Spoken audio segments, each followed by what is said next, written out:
الحمد للہ وکفا وسلام علی عبادہ الذین اصطفیٰ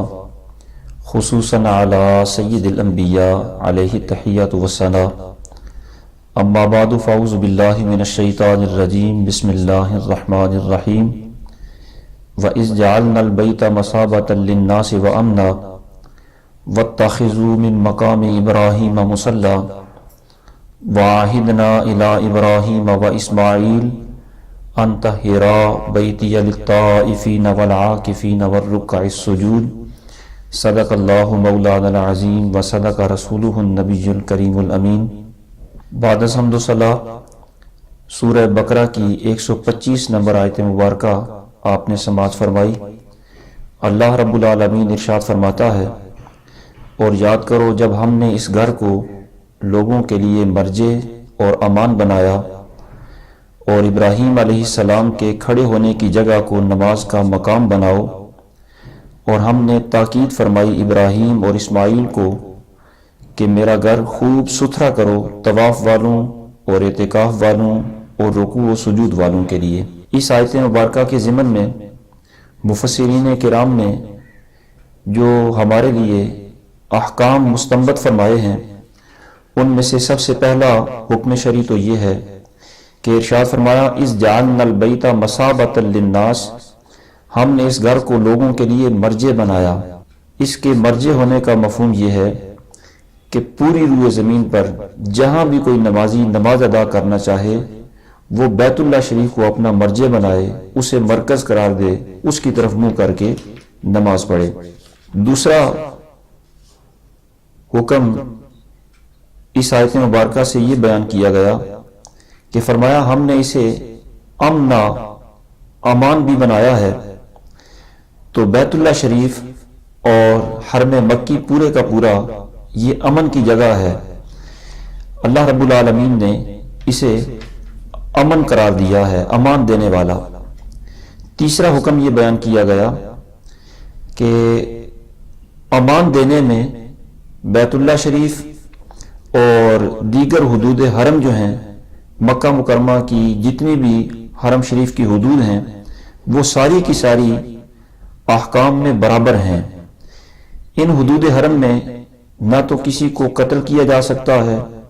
نہ ہی کسی پر ظلم کیا جا سکتا ہے، نہ ہی کوئی شکار کیا جا سکتا ہے، حتیٰ کہ درخت وغیرہ اور کسی درخت کا کانٹا بھی نہیں توڑا جا سکتا۔ اسے ہر طرح کا اس جگہ کو امان حاصل ہے۔ چوتھا مسئلہ یہ بیان کیا گیا کہ بیت اللہ شریف کا حرم اور اس کے احکام وہ تو اس آیت کریمہ کے ضمن میں بیان کر دیے گئے، تو جس طرح مکہ مکرمہ کا حرم قابل تعظیم ہے، اسی طرح مدینہ طیبہ حضور سید عالم صلی اللہ تعالیٰ علیہ وسلم کے شہر کا جو حرم ہے وہ بھی قابل تعظیم ہے، اور اس سلسلے میں بکثرت احادیث طیبہ موجود ہیں جو کم از کم درجہ شہرت کو پہنچی ہوئی ہیں۔ ان احادیث مبارکہ میں سے ایک حدیث مبارکہ یہ ہے، حضور نے ارشاد فرمایا انی حرمت ما بین لابطی المدینہ کما حرم ابراہیم مکہ۔ جس طرح حضرت ابراہیم علیہ السلام نے مکہ مکرمہ کو حرم بنا دیا، اسی طرح میں نے مدینہ کی دو وادیوں کے درمیان جو خطہ ہے اس کو حرم بنا دیا ہے۔ اور صاحب تفسیرات احمدیہ بیان فرماتے ہیں کہ مدینہ طیبہ کا جو حرم ہے وہ تعظیم میں تو حرم مکی ہی کی طرح ہے، البتہ حرم مکی میں جو احکام شریعہ ہیں، یعنی وہاں شکار نہیں کیا جا سکتا، وہاں درخت یا کسی کانٹے کو نہیں توڑا جا سکتا، یہ احکام یا یہ پابندیاں حرم مدنی میں نہیں ہیں۔ پانچواں مسئلہ اس آیت کریمہ میں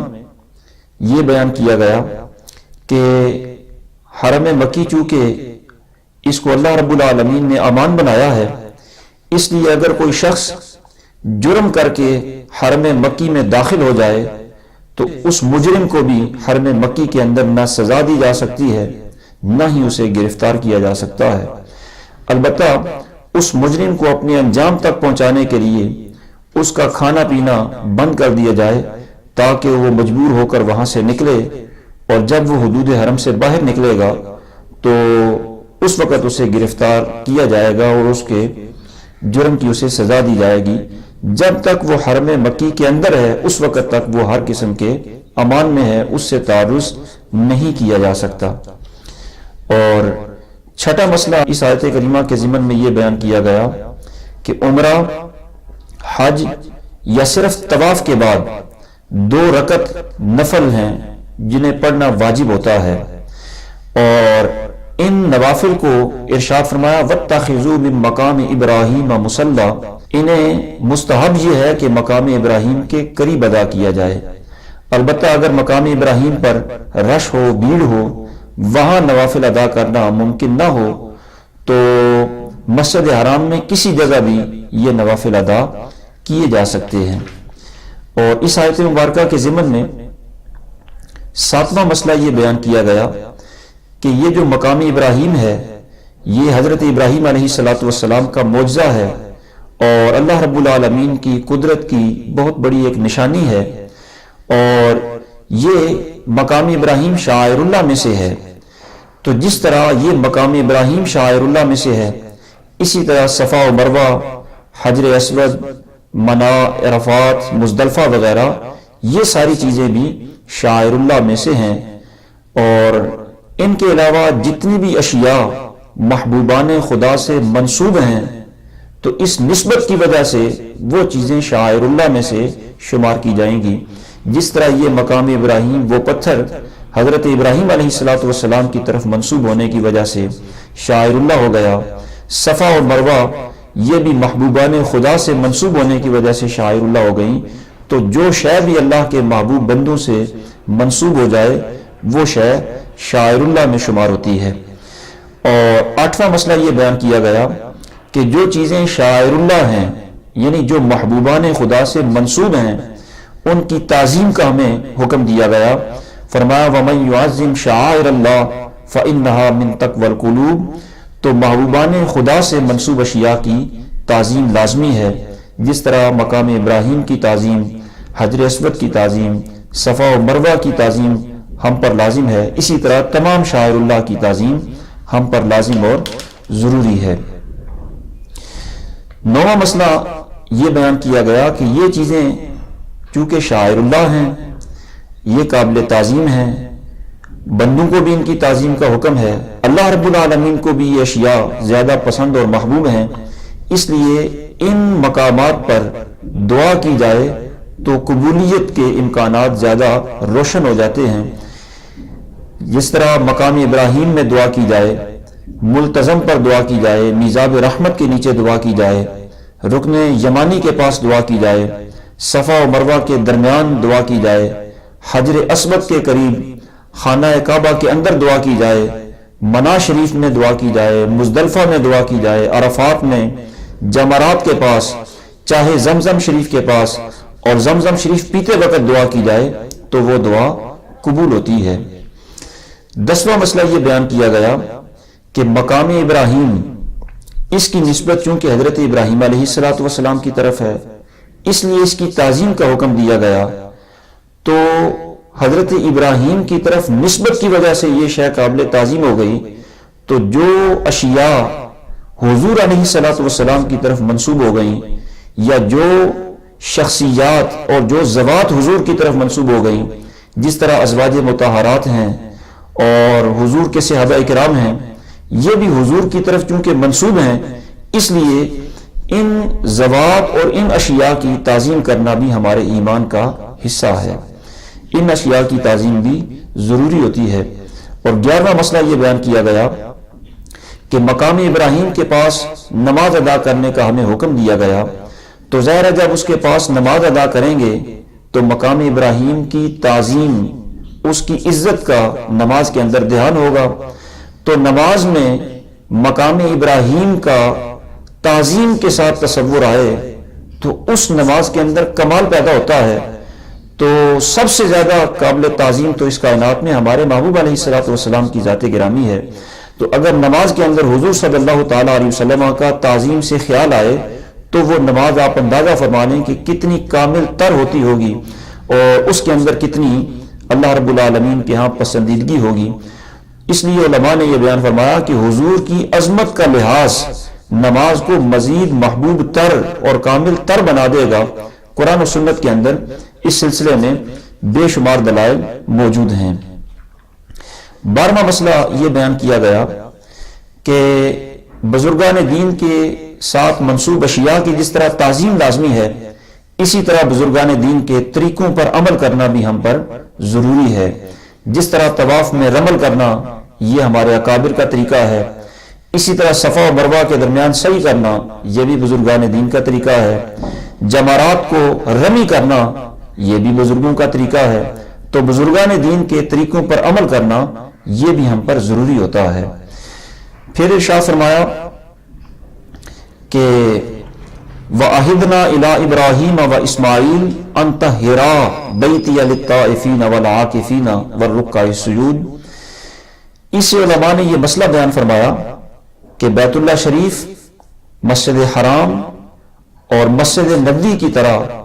ہر مسجد کو نجاستوں اور غلاظتوں سے پاک کرنا یہ ضروری ہے۔ مسجد کے ماحول کو دنیاوی علائق اور ناپسندیدہ اشیاء سے پاک رکھنا لازم ہے۔ اگر ہو سکے تو مسجد کے ماحول کو معطر اور خوشبودار رکھا جائے، یہ شرعاً محمود اور شرعاً مطلوب ہوتا ہے۔ 14واں مسئلہ یہ بیان کیا گیا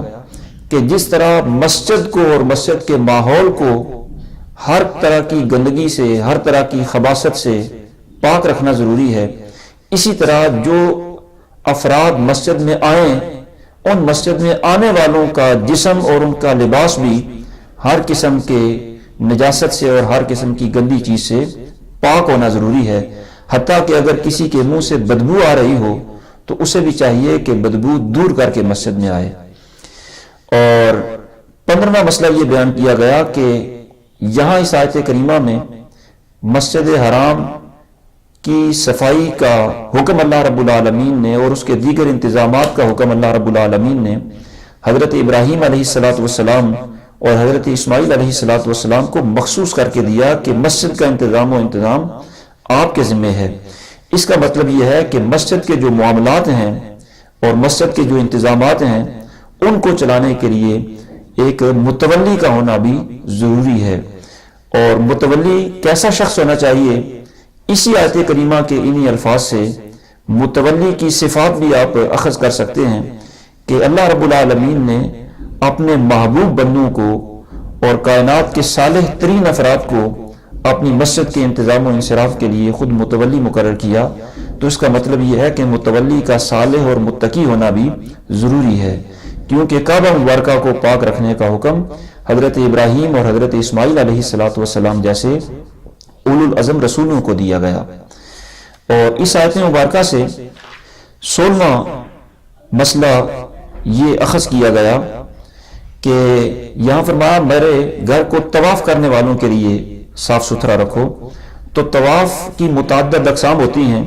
بعض اوقات طواف فرض ہوتا ہے، جس طرح طواف زیارت ہے، یہ 10 ذی الحجہ کی صبح صادق سے لے کر 12 ذی الحجہ تک ہر حاجی پر فرض ہوتا ہے۔ اسی طرح جو عمرہ کرنے والے ہیں ان کے لیے طواف عمرہ یہ فرض ہوتا ہے۔ اسی طرح اگر کسی نے منت مانی ہو تو وہ منت مانا ہوا جو طواف ہوتا ہے، طواف نظر، وہ بھی اس پر فرض ہوتا ہے۔ دوسری طواف کی قسم طواف واجب ہے۔ جس طرح آفاقی بندہ اگر بیت اللہ شریف سے حج کر کے واپس آ رہا ہو تو اس کے لیے طواف وداع کرنا واجب ہوتا ہے، اور یہ ہر آفاقی پر واجب ہے۔ اور تیسری قسم طواف کی سنت ہے۔ جس طرح جو افراد محض حج کریں یا حج قران کریں اور آفاق سے آئے ہو، مکہ مکرمہ کے رہائشی نہ ہوں، ان کے لیے طواف قدوم کرنا یہ سنت ہوتا ہے۔ اس کے علاوہ جو افراد مسجد حرام کے اندر داخل ہوں تو انہیں طواف تحیت کرنا یہ مستحب ہوتا ہے ان کے لیے۔ اور اس کے علاوہ جو مسجد حرام کے اندر موجود ہیں ان کے لیے کسی وقت بھی طواف کرنا نفل ہوتا ہے۔ تو طواف کی متعدد اقسام ہیں۔ اور 17واں مسئلہ یہ بیان کیا گیا کہ جس طواف کے بعد سعی کرنا لازم ہو اس طواف میں رمل کرنا سنت ہوتا ہے، اور جس طواف کے بعد صحیح نہ ہو اس طواف کے اندر رمل نہیں کیا جائے گا، اور رمل صرف طواف کے پہلے 3 چکروں میں ہوگا، اس کے علاوہ رمل باقی چکروں کے اندر نہیں کیا جائے گا۔ اور اس آیت مبارکہ سے 18واں مسئلہ یہ اخذ کیا گیا کہ طواف کے اندر جو حتیم کا حصہ ہے وہ بھی شامل کیا جائے۔ اگر حتیم کو طواف میں شامل نہ کیا گیا تو طواف نہیں ہوگا، اس لیے کہ حتیم بیت اللہ شریف کا حصہ ہے، اگرچہ اس پر مکمل 4 دیواری نہیں بنی ہوئی، لیکن پھر بھی چونکہ وہ بیت اللہ شریف کا حصہ ہے اور طواف بیت اللہ کے ارد گرد ہوتا ہے، تو اس حصے کے بھی ارد گرد طواف کیا جائے، اسے طواف میں شامل کیا جائے۔ اور 19واں مسئلہ اس آیت مبارکہ کے ضمن میں یہ بیان کیا گیا کہ قرآن مجید نے فرمایا عاکفین، اس لفظ سے یہ مسئلہ اخذ کیا گیا کہ مسجد میں سوائے مسافر اور معتکف کے کسی اور کو کھانے پینے کی یا سونے کی اجازت نہیں، یہ اجازت صرف اور صرف عاکفین اعتکاف کرنے والوں کے لیے ہے۔ اور 20واں مسئلہ یہ بیان کیا گیا کہ مکہ مکرمہ کے قرب و جوار میں سکونت اختیار کرنا جائز ہے، وہاں رہائش بھی جائز ہے، وہاں کھانا پینا بھی جائز ہے۔ اور 21واں مسئلہ یہ بیان کیا گیا کہ بیت اللہ شریف کے اندر فرض نماز بھی ادا کی جا سکتی ہے، سنت اور نفل نماز بھی پڑھی جا سکتی ہے، اور جس طرح بیت اللہ شریف کے باہر نماز پڑھیں تو آپ کے سامنے کعبہ ہو تو چاروں اطراف میں سے کسی طرف بھی منہ کر کے نماز پڑھ سکتے ہیں۔ اسی طرح جو شخص بیت اللہ شریف کے اندر نماز پڑھ رہا ہو، اس کے چونکہ چاروں طرف بیت اللہ شریف ہی ہے، وہ بھی جس طرف منہ کر کے نماز پڑھنا چاہے نماز ادا کر سکتا ہے۔ دعا اللہ رب العالمین ان احکام شریعہ کو اپنی زندگی کا ہمیں نصب العین بنانے کی توفیق عطا فرمائے۔ وما توفیقی الا باللہ العلی۔